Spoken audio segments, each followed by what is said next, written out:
ఆమె డాక్టర్ కోలా.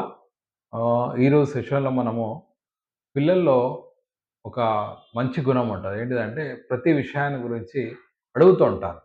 అడుగుతా ఉంటే మనకు పేరెంట్స్‌కి లేదా చుట్టూ ఉన్న వాళ్ళందరికీ కూడా చిరాకనిపిస్తది.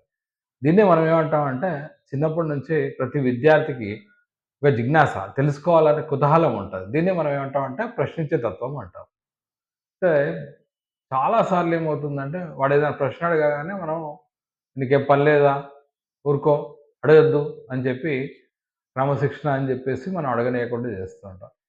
రానున్న కాలంలో ఏమవుతుంటే వారు పెరుగుతా ఉంటే, ఈ ఏదైతే మనము వారి యొక్క ఆహ్, ఏదైతే కుతూహలం ఉందో, లేదా ప్రశ్నించే తత్వం ఉందో, తెలుసుకోవాలనే ఆలోచన ఉందో, దాన్ని ఏం చేస్తున్నామంటే పెరగనీయకుండా చేస్తున్నాం.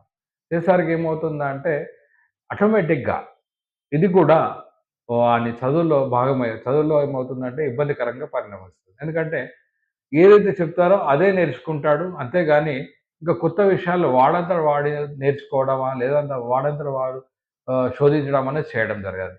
కాబట్టి మనం ఏం చేయాలంటే ప్రతి తల్లిదండ్రులు కూడా లేదా ఉపాధ్యాయులు కూడా తల్లిదండ్రుల ఇంటి దగ్గర కావచ్చు, ఉపాధ్యాయుల పాఠశాలలో పిల్లల్లో ప్రశ్నించే తత్వాన్ని పెంపొందించాలి. అప్పుడే కానీ రేపొద్దున సమాజంలో వెళ్ళినప్పుడు లేదా హైయర్ ఎడ్యుకేషన్ వెళ్ళినప్పుడు గానీ, పరిశోధన వైపు గానీ, వారిలో ఆలోచించే తత్వం గానీ, లాజికల్ రీజనింగ్ గానీ పెరుగుతుంది. కాబట్టి ప్రతి తల్లిదండ్రులు కూడా ముఖ్యంగా పిల్లల్లో ఏవైతే అనుమానాలొస్తాయో, ముఖ్యంగా మనం చూసినట్టు చాలా సార్లు అడుగుతా ఉంటారు. నేనెక్కడికెళ్ళొచ్చాను? అనగానే మనం ఏం చేస్తాం? దేవుడు పైనుంచేశాడు. ఇట్లాంటి చాలా ప్రశ్నలు చెప్తా ఉంటాం. ఇది ఎట్లా అయితది? అన్నప్పుడు చెప్పాలి మనం. చెప్తే వాడు దాని గురించి ఇంకా ఆలోచన చేయడం జరుగుతుంది. లేదా మనం ఏం చేయాలంటే పిల్లల్ని అడగమని చెప్పాలి. తెలుసుకోమని చెప్పాలి.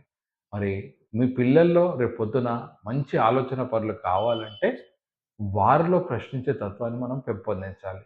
అదర్‌వైజ్ ఏమవుతుందంటే ఏది చెప్తే అది వినడం, అంతే చేయడం జరుగుతుంది. ఇది మున్ముందు తన విద్యాభ్యాసంలో కావచ్చు, సమాజంలో లైఫ్ లీడ్ చేస్తున్నప్పుడు కావచ్చు, ప్రశ్నించే తత్వాన్ని కోల్పోతాడు. సో, దయచేసి పేరెంట్స్ అదేవిధంగా ఉపాధ్యాయులు పిల్లల్ని ఎక్కడా ప్రశ్నలు అడిగినప్పుడు కోపం రావడం కానీ, వద్దని చెప్పడం కానీ చేయకూడదు. సో, హోప్ థట్ మీరందరూ కూడా అర్థం చేసుకొని పిల్లల యొక్క ప్రశ్నలకు సమాధానం చెప్తారు. వారిని వికాసం వైపు మరలిస్తారని ఆశిస్తూ signing off your doctor Kola.